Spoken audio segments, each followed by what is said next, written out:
ইমাম গজালী রহমতুল্লাহ বলেন,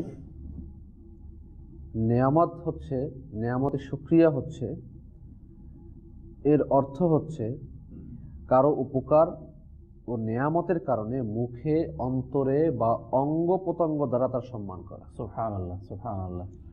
কেউ কারো উপকার করলো, তো তার শুকরিয়া কিভাবে আদায় করব? তাহলে মুখ দিয়ে, অন্তর দিয়ে, অঙ্গ প্রত্যঙ্গ দিয়ে এর শুকরিয়া জ্ঞাপন করা। ইমাম গজালী রহমতুল্লাহ আরো বলেন যে অন্তরের কৃতজ্ঞতা হলো নিয়ামতের সাথে উত্তম ব্যবহার এবং নেক কাজ করার ইচ্ছা পোষণ করা, আর মুখের কৃতজ্ঞতা হলো এই নিয়ামত লাভে আল্লাহ তাআলার প্রশংসা করা। সুবহানাল্লাহ।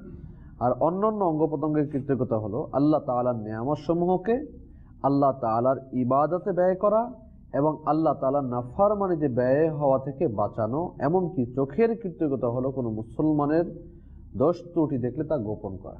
সুবহানাল্লাহ, সুবহানাল্লাহ। আল্লাহ তাআলা বলেন কুরআনুল কারীমের মধ্যে সূরা নাহাল আয়াত নাম্বার 18 এর মধ্যে যে, এবং যদি আল্লাহর অনুগ্রহ সমূহ গণনা করো তবে সেগুলো সংখ্যা নির্ণয় করতে পারবে না।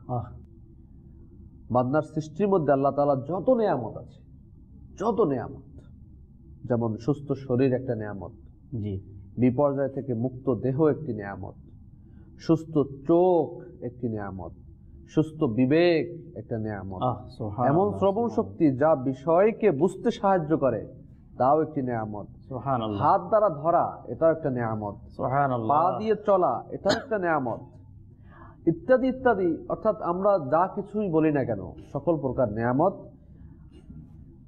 আরো যত নেয়ামত বান্দাকে দান করা হয়েছে, আল্লাহ তাআলা আমাদেরকে আরো যত নেয়ামত দান করেছেন যা বান্দার দ্বীনি এবং দুনিয়াবি প্রয়োজন পূরণের জন্য সৃষ্টি করা হয়েছে, সকল বস্তু এতই বেশি যে গণনা করা কখনোই সম্ভব নয়। এমনকি যদি কেউ আল্লাহ তাআলার ছোট কোনো নেয়ামতের মারিফাত এর পরিচয় লাভের চেষ্টা করে, এজন্য